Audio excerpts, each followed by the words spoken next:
Booktube Nation, I'm Sam here again with Barnaby Books, and today I have for you my honorable mention favorite books of 2020.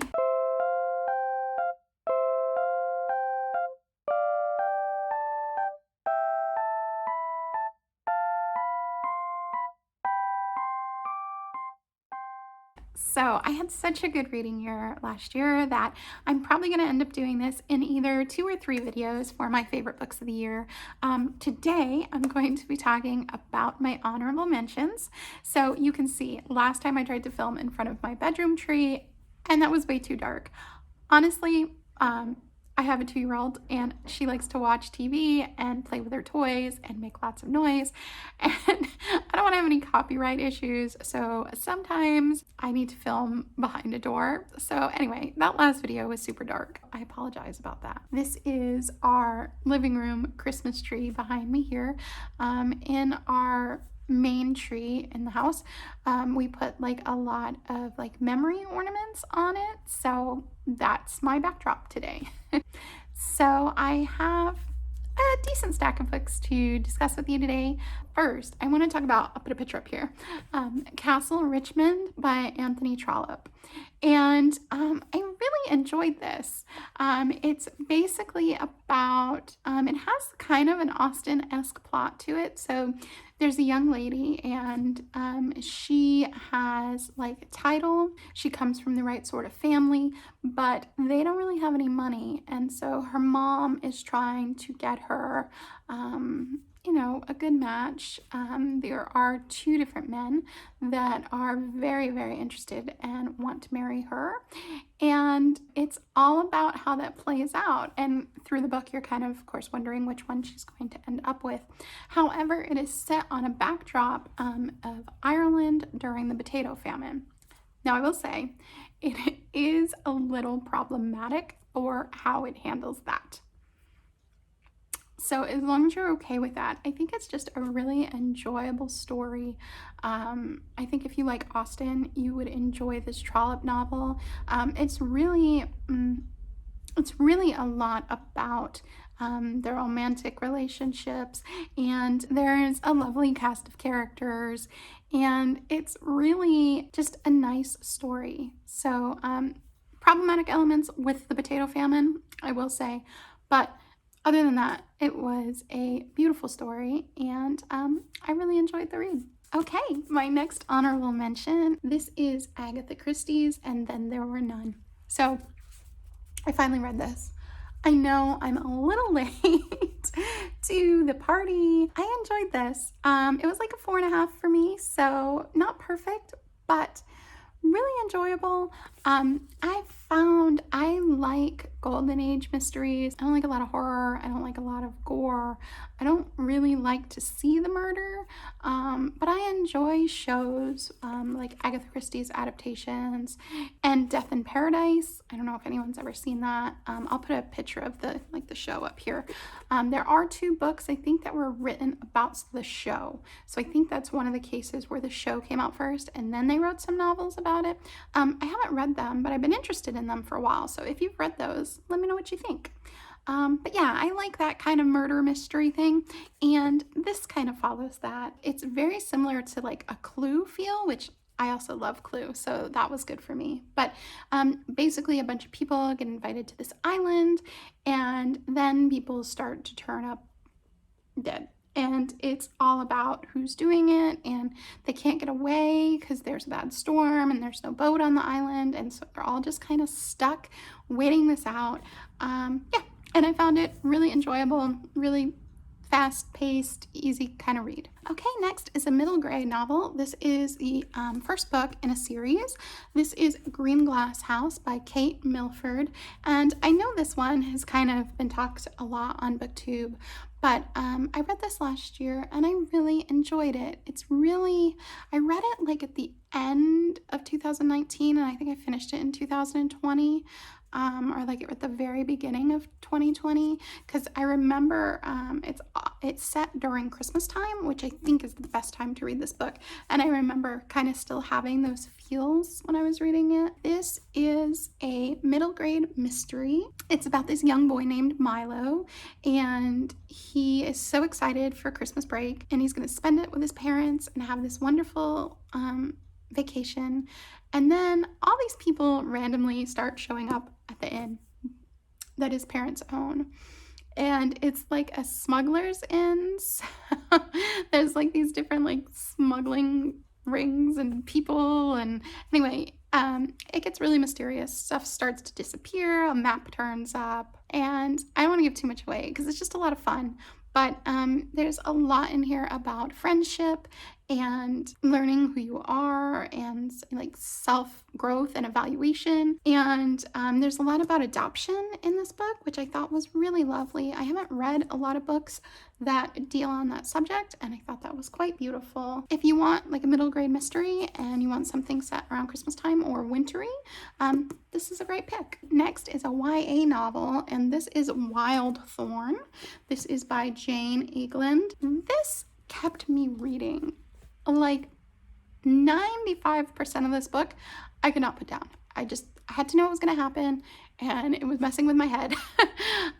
But this feels very Victorian, and it's basically about a woman who is incorrectly placed in a mental health facility, and this mental health facility is awful. Like, the atrocities that were committed in those places really bothers me. So she's placed there, and it's kind of, she connects with a woman while in there, and it's about their journey and their growth and their relationship. But it's also about like the mystery of, how did I end up in here?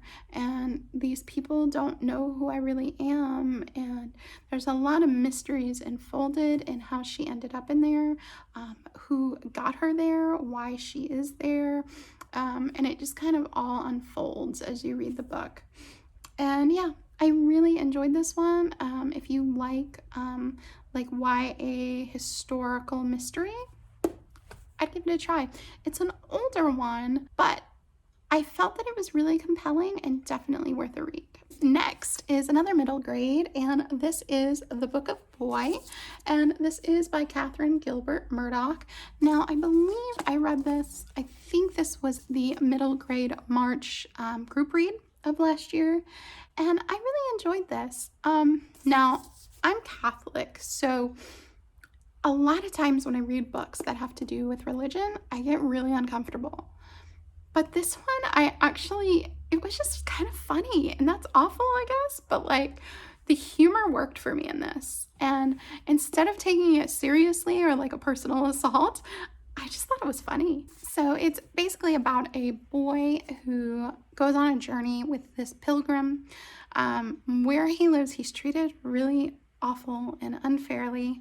And anyway, he goes on a journey with this pilgrim, and this pilgrim is looking for like saint relics, and he's stealing them. And you find out through the story why he's doing this, but I don't know, it was just funny to me. I found it amusing. I love journey aspects in books, and I believe this is set in the medieval time period, and things that have to do with like saint relics or old church references, things like that, like the pilgrimage that people used to take to go see saint relics. If you're at all interested in any of that stuff and you enjoy middle grade, I might give this a try, but just go in forewarned that there are a lot of references to saints and relics and the church. I just kind of took it humorously, but it doesn't always work for me. It just happened to in this one. Next, I have another middle grade book, and this is The Westing Game. This is by Ellen Raskin, and this is kind of, I would say, like a modern classic in the middle grade age range. It's got, what is this? John Newbery Medal here for the most distinguished contribution to American literature for children. And I think it's been up for other prizes in the past too. So this is basically Clue for middle grade. So there's this elderly, like, rich man, and he makes in his will, there's all these different people, and they're not sure why they're connected or how they're connected. And they all end up living in like this one building together. And then they're all called when he dies to partake in this game. And if you solve the game, you win the fortune. And it gets really crazy. Like, it just, things people will do when they think money's on the line. I found it fast-paced, fun, and it was just really intriguing. I found the writing to be really strong, just meaning that if you're reading it as an adult, I found it really enjoyable. And I think if you enjoy middle grade and you enjoy mystery and you haven't read this one yet, you should definitely give it a try. Okay, next one I'm sure is going to be on a lot of best of is Beach Read by Emily Henry. And I know she's written some other things, I believe mostly YA, and she has another, I think, adult romance book coming out this year, which I am really keen to check out. I don't read a lot of romance. I like it. I like romance in other genres specifically, but I don't always read just like romance specific books, not on purpose or anything, but a lot of times they just don't pull me in, so I'm not always inclined to pick them up. But this one was getting so much buzz, and it sounded like something I would really be interested in. So the basic premise of this is there are two writers, and they end up next door to each other in these cabins, and they're both kind of in a funk with writing, and it happens that they went to college together, and the woman feels very competitive towards him for when they were in school together, because, you know, he was always like the greatest and the best and all this stuff. It ends up, though, like delving into much more serious topics. He is a literary fiction writer, and you end up going on like research trips with him, and it really hits on a lot of heavier topics, important topics, things that build you, like who you are as a person, things that you've been through. And he's researching for his book, I believe he's researching a cult, and there was a fire, and you can see how it's going to get real serious from there. But it is also a love story. I actually really enjoyed the blending of those two worlds, and I think that if she writes more books like this that are a little bit more serious, but with the romance aspect, I think I would really enjoy those. So if you are interested in trying romance, but you don't just want like fluff, I would definitely give this a try. Next is a book I read for Fairy Tale-a-thon. I'll put my link below for like all my fairy tale videos, but Fairy Tale-a-thon is a readathon I host with some lovely ladies. We usually do it twice a year. I'll also link the Twitter down below if you want to follow us, if you would like to participate. I'm sure we will be having another round coming up this year. That book is The Beast is an Animal, and this is by Peternelle von Arsdale. This book was not at all what I thought it was going to be.